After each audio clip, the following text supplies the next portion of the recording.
Hello everyone, we are reading jurisprudence first unit and we will discuss Austin's definition, page number 4, Austin definition of jurisprudence. Okay, come and see and going to read. Johan Austin, यहाँ पे Johan Austin जो है वो heading के रूप में इसमें पहली बार आया है। जोहन ऑस्टिन फुटमार्क भी दिया गया है। John Austin 1790 to 1850 he is often described as the father of modern jurisprudence। यहाँ पे हमें एक पॉइंट मिला जोहन ऑस्टिन के बारे में। इनका बर्थ 1790 में हुआ, डेथ 1850 में हुई और इनको मॉडर्न ज्यूरिस्प्रूडेंस का फादर बोला जाता है। John Austin called jurisprudence as the philosophy of positive law. Austin calls jurisprudence, Austin ने ज्यूरिस्प्रूडेंस को क्या बोला? As the philosophy of positive law. ये तो क्या है, एक फिलोसफी है किसकी? पॉजिटिव लॉ की। कौन? Jurisprudence. He was the first jurist to make jurisprudence as a science। सबसे पहले जूरिस्ट थे जिन्होंने jurisprudence को साइंस माना, साइंस बनाया। By the term positive law, he meant jus positivum। Positive law means jus positivum, that is law laid down by a political superior for commanding obedience from his subjects। तो सबसे पहले है ना, he was the first jurist. तो by the term positive law का क्या मतलब है यहाँ पे? जुस पॉजिटिवम, that is law laid down by political superior. जो पॉलिटिकल सुपीरियर जो होते हैं उनके द्वारा जो लॉ लेड डाउन किए गए हैं, किसके लिए? For commanding obedience from his object. किसके लिए? कमांडिंग या ओबीडियंस के लिए, ठीक है, फ्रॉम हिज ऑब्जेक्ट सब्जेक्ट्स। तो उनको क्या बोला? Positive law. Thus it is identical with civil law of Salmond। तो ये जो पॉजिटिव लॉ है ये किसके आइडेंटिकल हैं? ये सिविल लॉ के आइडेंटिकल हैं। कौन से सिविल लॉ? जो सैलमंड ने बताया। Austin pointed out that science of law is concerned with law as it is and not as it ought to B.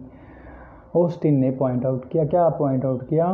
Science of law जो है वो क्या है? वो कंसर्न है किससे? With law as it is. भी जो लॉ है वो एज इट इज क्या है? Not as it ought to be. ये नहीं, जो साइंस ऑफ लॉ है वो क्या है?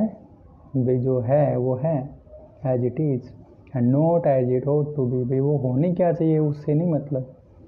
साइंस ऑफ लॉ क्या कहती है? भी लॉ जो है वो उसी को हम साइंस ऑफ लॉ बोलेंगे। ऐसा नहीं कि ऐसा होना चाहिए, ऐसा होना चाहिए तो फिर बोला कहाँ है? तो which he considers as the science of legislation, है ना। तो उसको क्या बोला? Science of legislation. तो वो क्या हुआ? ought to be. ought to be क्या है? ought टू बी मतलब साइंस ऑफ लेजिस्लेशन। भाई ऐसा होना चाहिए, वो तो लेजिस्लेशन को कंसीडर करना है। और जो है वो क्या है? वो है ना एज इट इज जो है वो क्या है? Science of law. तो साइंस ऑफ लॉ और यहाँ पे हमने देखा तो साइंस ऑफ लेजिस्लेशन, दो तरह की साइंस हमने देखी यहाँ जो स्टूडेंट्स को जो डिफरेंशिएट करते हैं। In order to determine the meaning and scope of jurisprudence, Austin distinguish law from those of custom and ethical abstract idea. Austin ने लॉ को डिस्टिंग्विश करने के लिए, किससे डिस्टिंग्विश करने के लिए? कस्टम और एथिकल एब्स्ट्रैक्ट आइडिया से, है ना, डिस्टिंग्विश किया। किसको? कस्टम को और एथिकल एब्स्ट्रैक्ट आइडिया को डिस्टिंग्विश किया। ही प्रेफर्ड, ही कौन? Austin he preferred to divide jurisprudence into two parts, namely first one is general jurisprudence and second one is the particular jurisprudence। तो ऑस्टिन ने jurisprudence को दो पार्ट में डिवाइड किया, एक तो जनरल jurisprudence, दूसरा कौन सा है? Particular jurisprudence।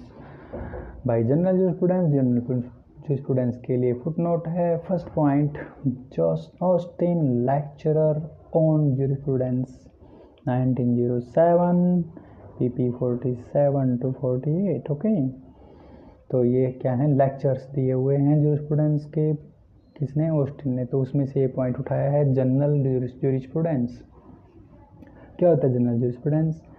He meant the science concerned with the exposition of the principle of nations which are common to all the systems of law।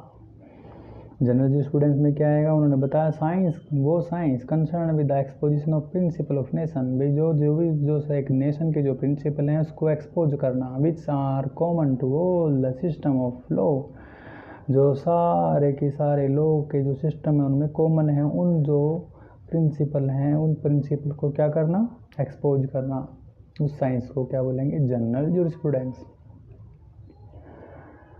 Where is particular jurisprudence consisted of the science of any such system of positive law as now obtained or once actually obtained in specifically determined nation। लेकिन अगर बात करें किसकी, particular jurisprudence की, उसमें क्या होगा, वो science of any such system of positive law, जिसमें क्या है, पॉजिटिव लॉ है, एज नाउ ऑब्टेन और वंस एक्चुअली ऑब्टेन, या तो वो ऑब्टेन है या फिर वो एक्चुअली ऑब्टेन है, इन स्पेसिफिकली डिटरमाइंड नेशन, जो क्या करे, नेशन को डिटरमाइन करे। Austin clarified that particular jurisprudence is concerned with specific state or national law or particular area of such state law. For example, the study of the Indian legal system itself or property law of India is the subject matter of particular jurisprudence। तो यहाँ पे general और particular jurisprudence में difference देने के लिए एक example दिया है, बताया है, क्या बताया कि भाई जो इंडियन लीगल सिस्टम क्या है, वो तो क्या है, जनरल जूरिस्प्रूडेंस है, और उसके अंदर अगर प्रॉपर्टी लॉ को स्टडी करना है हमें तो वो क्या है, पार्टिकुलर जूरिस्प्रूडेंस है। यहाँ से हमें इस एग्जांपल से समझ सकते हैं। आगे चलते हैं। The classification by Austin has been criticise, ये जो क्लासिफिकेशन की थी ऑस्टिन ने जनरल जूरिस्प्रूडेंस और पार्टिकुलर जूरिस्प्रूडेंस की, तो इसको क्या किया, क्रिटिसाइज किया, एज बीइंग अनसाइंटिफिक, इसको बोला गया ये तो अनसाइंटिफिक है एंड इम्प्रैक्टिकेबल है। Professor Holland argues that it is a vague to think of general jurisprudence. किसने क्रिटिसाइज किया इनको, प्रोफेसर होलैंड ने किया। उन्होंने क्या बोला, ये तो क्या है भाई, general, it is a vague to think general jurisprudence. According to him, science is science and it cannot be classified as general particular। भाई साइंस तो साइंस है, उसको दो तरह से क्या डिफाइन करोगे यहाँ, जनरल पार्टिकुलर का मतलब क्या है, वो तो बस साइंस है। तो इसी तरह से भाई जूरिस्प्रूडेंस तो जूरिस्प्रूडेंस है, उसको आप दो पार्ट में कैसे अलग अलग कर सकते हैं, ये कौन कह रहे हैं, होलैंड कह रहे हैं। और कौन क्या कह रहा है, criticising Austin concept of general jurisprudence, कौन है, एक है बकलैन जो हैं, observe that even those who professed this view including Austin himself did not adhere to it in practice. तो ऑस्टिन के कंसेप्ट को क्रिटिसाइज करते हुए, कौन से कंसेप्ट को, जनरल जूरिस्प्रूडेंस के कंसेप्ट को क्रिटिसाइज करते हुए बकलैन जो थे उन्होंने क्या बोला, उन्होंने ऑब्जर्व किया that even those who professed this view, उन्होंने बोला कि जो जनरल जूरिस्प्रूडेंस के व्यू को प्रोफेस करते हैं, मानते हैं, खुद ऑस्टिन भी जो है अगर वो भी मानते हैं, did not adhere to it in practice, लेकिन प्रैक्टिकल ऐसा नहीं हो सकता ये जो जनरल जूरिस्प्रूडेंस और ये स्पेसिफिक जूरिस्प्रूडेंस। आगे कौन है, Dias and Hughes characterized Austin definition of general jurisprudence as full of ambiguities as it is lacked amplitude and maturity in the prevailing legal system। तो ये देखो सारे को ये क्या कर रहे हैं, क्रिटिसाइज कर रहे हैं किसको, ऑस्टिन की कंसेप्ट को। कौन है ये, दियाज और हग्स का क्या इन्होंने बोला, definition of general is full of ambiguity, इसमें क्या है, इसमें क्या नहीं है, इसमें एम्पलीट्यूड नहीं है, इसमें एम्पलीट्यूड नहीं है, एंड मैच्योरिटी नहीं है in the prevailing legal system. ठीक है जी, थैंक यू। ये थे ऑस्टिन डेफिनेशन ऑफ जूरिस्प्रूडेंस।